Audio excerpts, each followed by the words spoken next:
مذاکرات محض ایک ایونٹ نہیں بلکہ ایک پروسیس ہے، ایک مسلسل عمل ہے۔ محمد مالک ہمارے ساتھ موجود ہیں، ان سے اس بارے میں مزید بات کریں گے۔ مالک صاحب، واضح کیا ایرانی وزیر خارجہ نے کہ یہ ایک ایونٹ نہیں تھا بلکہ ایک مسلسل عمل تھا، یہ پروسیس تھا جو یقینی طور پر آگے بڑھے گا۔ کس طرح دیکھتے ہیں آپ فیوچر میں اس کا دوسرا دور کب شروع ہوگا؟ دیکھیے، یہ بڑی پازیٹیو ڈیولپمنٹ ہے، بلکہ ابھی تھوڑی دیر پہلے ٹویٹس میں اس کی بھی ڈیٹیلز آئیں جو ایران کے پریزیڈنٹ نے روس کے پریزیڈنٹ پوتن کے ساتھ بات چیت کی، اور اس میں بھی ایران کے جو صدر صاحب ہیں انہوں نے کیا کہا؟ انہوں نے کہا کہ ایران ایک بیلنسڈ فیئر ڈیل کے لیے تیار ہے، اور اگر امریکہ انٹرنیشنل لا کی پاسداری کرے تو یہ ڈیل ہو سکتی ہے۔ ہم صبح بھی ہم بات کر رہے تھے، کل رات سے ہم بات کر رہے ہیں کہ سب سے امپورٹنٹ چیز اب یہ ان چیزوں پہ نہ دیکھیں کہ کون کیا کہہ رہا ہے، اب یہ بھی دیکھیں کون کیا نہیں کہہ رہا۔ جب وینس گئے ہیں، انہوں نے یہ نہیں کہا کہ بات چیت ختم ہو گئی ہے، انہوں نے یہ نہیں کہا کہ جو سیز فائر ہے وہ ختم ہو گیا۔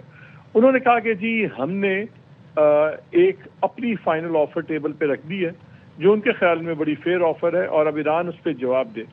آج ڈونلڈ ٹرمپ کیا کہہ رہے ہیں؟ ڈونلڈ ٹرمپ کہہ رہے ہیں کہ جی بڑی اچھی ٹاکس ہوئی، سب کچھ ہوا، لیکن ایران جو ہے وہ نیوکلیئر کے اوپر اڑا ہوا ہے، یہ میں نہیں ہونے دوں گا۔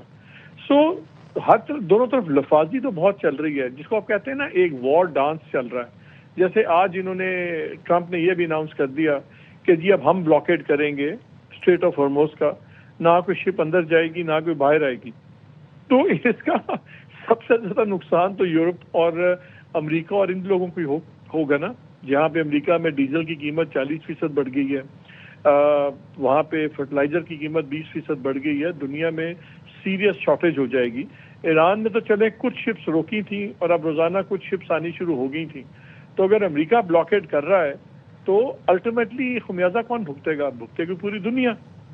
سو یہ بھی آپ دیکھیں گے، یہ ساری جو چیزیں ہو رہی ہیں، اور ایرانینز نے بہت زیادہ اس پہ میں کہتا ہوں بہت ہی بیلنسڈ اپروچ رکھی ہے۔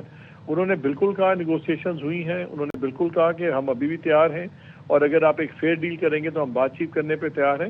اس وقت زیادہ جو ہارڈ لائن لے رہے ہیں وہ ڈونلڈ ٹرمپ لے رہے ہیں، کیونکہ ڈونلڈ ٹرمپ کو پتہ ہے کہ آنے والے دنوں میں ہفتوں میں انہوں نے ڈیل کرنی ہے ہر قیمت پہ، اور اس لیے وہ پہلے بنا رہے ہیں۔ جیسے میں نے دیکھیں دبا دیا، جیسے آج ان کا فاکس میں ایک انٹرویو چل رہا تھا، تو اس سے انہوں نے پوچھا، جو انٹرویو کرنی تھی خاتون، انہوں نے کہا کہ آپ تو کل تک سویلائزیشن ختم کرنے کی بات کر رہے تھے، آج اب نیگوسیشن کر رہے ہیں۔ انہوں نے کہا میری اس دھمکی کی وجہ سے یہ نیگوسیٹنگ ٹیبل پہ آئے ہیں۔ حقیقت یہ ہے کہ اپنی اس دھمکی ان کے اپنے گلے پڑ گئی تھی، اور یہ پھر نیگوسیٹنگ ٹیبل پہ آئے۔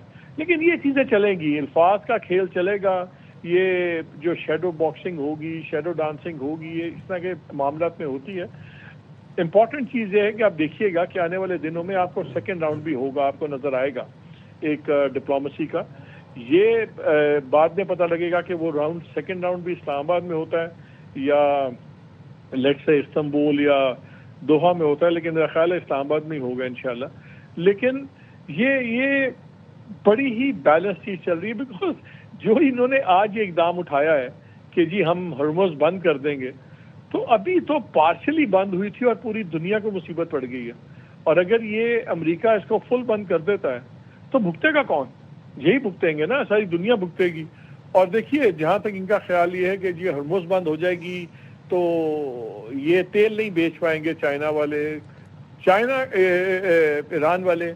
ایران کا 95% پلس تیل چائنا لے رہا ہے، چائنا نے لیا ہے امریکن سینکشنز کے باوجود۔ بڑی ایک سمپل سی بات ہے، مجھے آپ ایک بات بتائیے، اگر آپ چائنا ہے اور میں ایران ہوں، آپ میرے سے اتنے سالوں سے تیل لے رہے ہیں، آپ نے آگے بھی میرے سے لینا ہے، تو ان کا کیا خیال ہے امریکنوں کا کہ چائنا ان کو ایڈوانس سیلز کے اگینسٹ پیسے نہیں دے دے گا؟ آپ تیل اس لیے روک رہے ہیں نا کہ آپ کا خیال ہے کہ ایران کو کہیں سے پیسے نہ آئیں، تو ایران اور فائنینشیل کرائسس خریدنا ہے، آگے بھی خریدنا ہے۔ چائنا کے لیے کوئی بڑا مسئلہ نہیں ہے کہ ان کو 1 سال کی پیمنٹ پہلے کر دے اور تیل بعد میں اٹھا لے۔ تو یہ بڑی ہی ایک صحیح چیز ہے۔ ابھی یہ اس سٹیج سے ہم چلیں گے جس کو آپ یہ کہہ سکتے ہیں کہ مینجڈ انسٹیبلٹی امریکہ کرنے کی کوشش کر رہا ہے۔ امریکہ کا خیال ہے کہ میں اس ایریے کو اتنا انسٹیبل کر دوں کہ یہ مجبور ہو جائے ایران ایران ابھی جو مرضی دنیا کو لگے، ایران اس وقت بڑی اچھی پوزیشن میں ہے، کیونکہ جی تباہ ہونے کی جہاں تک اہلیت کی بات نہیں ہے، تباہ کرنے کی بھی ایک لمٹ ہوتی ہے، اور ہوا میں سے جتنا کر سکے ہیں وہ انہوں نے کر لیا ہے۔ اس سے زیادہ اور کیا کریں گے؟ کیا یہ پاور سینٹرز اڑا دیں گے؟ تو پھر اس کا نتیجہ اور ہے۔ سو آئی تھنک ابھی آپ کو آنے والے دنوں میں 2-4 دنوں ہفتہ بہت تیز سٹیٹمنٹس نظر آئیں گی۔ دو چیزیں ہمیں دیکھنے والی ہیں، تقریباً 8-9 دن بچ کے ہیں اس سیز فائر کے۔ کیا ان 8-9 دنوں کے اندر کچھ امریکہ کے اقدام، انتہائی اقدام اٹھاتا ہے؟ I don't think so. اور یہ باتیں چلیں گی، اور ایران نے آئی تھنک بریلینٹ اپنا راؤنڈ کھیلا ہے، زبردست طریقے سے انہوں نے اس کو کیا ہے، اور وہ بھی پوری دنیا کو یہی میسج دے رہے ہیں کہ آپ فیئر ڈیل کریں گے، ہم آپ کے ساتھ ڈیل کرنے میں تیار ہیں۔ سو یہ بھی آپ کو اسٹیٹمنٹس روز خاص طور پہ امریکہ کی سائڈ سے، ٹرمپ صاحب کی سائڈ سے بہت زیادہ ابھی تیزی نظر آئے گی۔ دیکھنا یہ ہے کہ صرف الفاظ میں بارود بھرا جا رہا ہے یا ویسے وہ بارود چلاتے ہیں۔ That will be the thing to watch. بہت بہت شکریہ محمد مالک صاحب۔ پاکستان میں ایرانی سفیر رضا امیر مقدم نے یہ واضح کیا کہ اسلام آباد مذاکرات محض ایک ایونٹ نہیں بلکہ ایک مسلسل عمل ہے۔ مذاکرات نے پائیدار سفارتی فریم ورک کی بنیاد رکھ دی۔